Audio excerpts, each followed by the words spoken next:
سورہ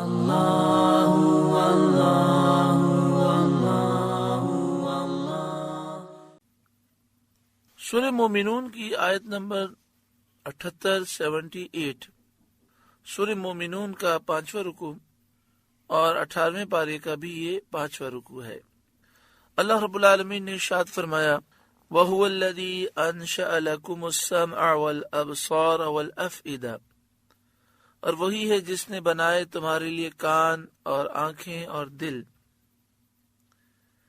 تاکہ تم سنو، دیکھو، سمجھو اور دینی اور دنیاوی منافع فائدے حاصل کرو۔ قلیلا ما تشکرون، تم بہت ہی کم شکر کرتے ہو، تم بہت ہی کم حق مانتے ہو کہ تم نے ان نعمتوں کی قدر نہ جانی اور ان نعمتوں سے فائدہ نہ اٹھایا، اور کانوں، آنکھوں اور دلوں سے اللہ تعالیٰ کی آیات کے سننے، دیکھنے، سمجھنے اور اللہ تعالیٰ کی معرفت حاصل کرنے اور حقیقی طور پر نعمت دینے والے رب کا حق پہچان کر شکر گزار بننے کا فائدہ نہ اٹھایا۔ وَهُوَ الَّذِي ذَرَأَكُمْ فِي الْأَرْضِ، اور وہی ہے جس نے تمہیں زمین میں پھیلایا۔ وَإِلَيْهِ تُحْشَرُونَ، اور اسی کی طرف اٹھنا ہے، کل بروز قیامت تمہیں اٹھنا ہے اور جمع ہونا ہے۔ وَهُوَ الَّذِي يُحْيِي وَيُمِيتُ، اور وہی زندہ کرتا ہے اور وہی موت دیتا ہے۔ وَلَهُ اخْتِلَافُ اللَّيْلِ وَالنَّهَارِ، اور اسی کے لیے ہیں رات اور دن کی تبدیلیاں، رات اور دن کا آنا جانا اسی کے حکم سے ہے۔ ان میں سے ہر ایک کا دوسرے کے بعد آنا، تاریکی اور روشنی، اندھیرا اجالا، زیادتی کمی میں ہر ایک کا دوسرے سے مختلف ہونا، یہ سب اللہ کی قدرت کے نشان ہیں۔ افلا تعقلون، تو کیا تمہیں سمجھ نہیں کہ ان سے عبرت حاصل کرو اور ان میں اللہ کی قدرت کا مشاہدہ کر کے مرنے کے بعد زندہ کیے جانے کو تسلیم کرو اور ایمان لاؤ۔ بل قالوا مثل ما قال الاولون، بلکہ انہوں نے وہی کہی جو اگلے کہتے تھے، یعنی ان سے پہلے جو کافر کہتے تھے انہوں نے بھی وہی باتیں کہیں۔ قالوا، وہ بولے، اذا متنا، کیا جب ہم مر جائیں، وَكُنَّا تُرَابًا وَعِظَامًا، اور مٹی اور ہڈیاں ہو جائیں، أَإِنَّا لَمَبْعُوثُونَ، کیا پھر نکالے جائیں گے، لَقَدْ وُعِدْنَا نَحْنُ وَآبَاؤُنَا هَذَا مِنْ قَبْلُ، بے شک یہ وعدہ ہم کو اور ہم سے پہلے ہمارے باپ دادا کو دیا گیا۔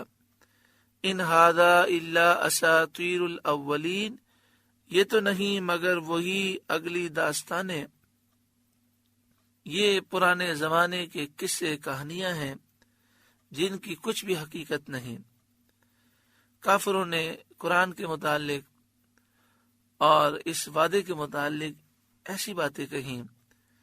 کفار کے اس مقولے کا رد فرمانے اور ان پر حجت قائم فرمانے کے لیے اللہ تعالیٰ نے اپنے حبیب صلی اللہ علیہ وآلہ وسلم سے ارشاد فرمایا قُلْ لِمَنِ الْأَرْضُ وَمَنْ فِيهَا إِن كُنتُمْ تَعْلَمُونَ، آپ فرمائیے کس کا مال ہے زمین اور جو کچھ اس میں ہے، اگر تم جانتے ہو تو بتاؤ اس کا خالق اور مالک کون ہے۔ سَيَقُولُونَ لِلَّهِ، ان قریب وہ کہیں گے اللہ کا ہے، کیونکہ اس کے سوا کوئی جواب ہی نہیں۔ مشرکین اس بات کو مانتے ہیں کہ آسمان اور زمین اور جو کچھ اس میں ہے اس کا پیدا کرنے والا اللہ تعالی ہے۔ قل، اے محبوب آپ فرمائیے، افلا تذکرون، پھر کیوں نہیں سوچتے کہ جس نے زمین کو اور اس کی کائنات کو پہلی مرتبہ پیدا کیا وہ ضرور مردوں کو زندہ کرنے پر قادر ہے، یہ بات تم کیوں نہیں سوچتے۔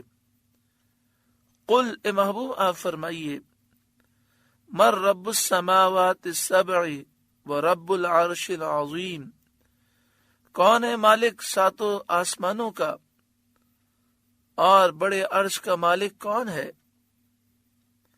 سیقولون للہ، ان قریب وہ کہیں گے یہ اللہ ہی کی شان ہے۔ قل اے محبوب آپ فرمائیے افلا تتقون، پھر کیوں نہیں ڈرتے اس کے غیر کو پوجنے اور شرک کرنے سے، اور اس کے مردوں کو زندہ کرنے پر قادر ہونے کا انکار کرنے سے؟ یعنی تمہیں ڈر نہیں لگتا کہ تم اللہ کے سوا غیر کی پوجا کرتے ہو، شرک کرتے ہو اور اللہ کی قدرت کا انکار کرتے ہو اور کہتے ہو کہ اللہ مردے زندہ کرنے پر قادر نہیں؟ قل اے محبوب آپ فرمائیے من بیدہ ملکوت کل شیء، کس کے ہاتھ ہے ہر چیز کا قابو اور ہر چیز پر حقیقی قدرت اور اختیار کس کا ہے؟ وہو یجیر، اور وہ پناہ دیتا ہے، ولا یجار علیہ، اور اس کے خلاف کوئی پناہ نہیں دے سکتا۔ ان کنتم تعلمون، اگر تمہیں علم ہو تو جواب دو۔ سیقولون للہ، ان قریب وہ کہیں گے یہ اللہ ہی کی شان ہے۔ قل اے محبوب آپ فرمائیے فَأَنَّا تُسْحَرُونَ، پھر کس جادو کے فریب میں پڑے ہو، یعنی کس شیطانی دھوکے میں ہو کہ توحید اور اللہ کی فرمانبرداری کو چھوڑ کر حق کو باطل سمجھ رہے ہو، جب تم اقرار کرتے ہو قدرت حقیقی اسی کی ہے اور اس کے خلاف کوئی کسی کو پناہ نہیں دے سکتا، تو دوسرے کی عبادت قطعاً باطل ہے، کیوں اللہ کے سوا غیر کی پوجا کرتے ہو؟ بل اتیناہم بالحق، بلکہ ہم ان کے پاس حق لائے کہ اللہ کے نہ اولاد ہو سکتی ہے نہ اس کا شریک، یہ دونوں باتیں محال ہیں۔ یعنی ہم نے ان کے سامنے حق بیان کیا، اللہ کا کوئی شریک نہیں اور نہ اللہ کی کوئی اولاد ہے، اللہ کا شریک ہونا بھی ممکن نہیں اور اللہ کے یہاں اولاد ہونا بھی ممکن نہیں۔ وَإِنَّهُمْ لَكَاذِبُونَ، اور وہ بے شک جھوٹے ہیں جو اللہ کے لیے شریک اور اولاد ٹھہراتے ہیں۔ مَتَّخَذَ اللَّهُ مِن وَلَدٍ وَمَا كَانَ مَعَهُ مِنْ إِلَٰهٍ، اللہ نے کوئی بچہ اختیار نہ کیا، اللہ اس سے پاک ہے کیونکہ نو اور جنس سے پاک ہے۔ اولاد وہی ہو سکتی ہے جو ہم جنس ہو۔ وما کان معہ من الہ، اور نہ اللہ کے ساتھ کوئی دوسرا خدا ہے جو الوہیت میں اللہ کے ساتھ شریک ہو۔ اذا لذهب كل الہ بما خلق، یوں ہوتا تو ہر خدا اپنی مخلوق لے جاتا اور اس کو دوسرے کے تحت تصرف نہ چھوڑتا۔ یعنی اگر کئی خدا ہوتے تو ہر خدا اپنی مخلوق کو اپنے ساتھ رکھتا اور اپنی مخلوق کو وہ لے جاتا۔ وَلَعَلَى بَعْضُهُمْ عَلَى بَعْضٍ، اور ضرور ایک دوسرے پر اپنی تعلی چاہتا، اپنا عروج اور غلبہ چاہتا، اور دوسرے پر اپنی برتری اور اپنا غلبہ پسند کرتا۔ اس سے معلوم ہوا کہ دو خدا ہونا باطل ہے، خدا ایک ہی ہے اور ہر چیز اسی کے تحت تصرف ہے۔ جب دو حکومتیں ہوتی ہیں تو ہر حکومت یہ چاہتی ہے کہ مجھے غلبہ ملے۔ اگر دو خدا ہوتے تو ہر خدا یہ چاہتا کہ مجھے غلبہ ملے۔ سبحان اللہ عما یصفون، پاکی ہے اللہ کو ان باتوں سے جو یہ بناتے ہیں کہ اس کے لیے شریک اور اولاد وہ ٹھہراتے ہیں، اللہ اس سے پاک ہے۔ عالم الغیب والشہادت، جاننے والا ہر غیب اور ہر شہادت کا، ظاہر باطن کو وہ جاننے والا ہے۔ فتعالی عما یشرکون، تو اسے بلندی ہے ان کے شرک سے، وہ ان کی شرکیہ باتوں سے پاک ہے۔ سورہ مومنون کا 5واں رکوع مکمل ہوا۔ اللہ رب العالمین اس رکوع کے نور سے ہمارے قلوب کو روشن منور فرمائے۔ اللہ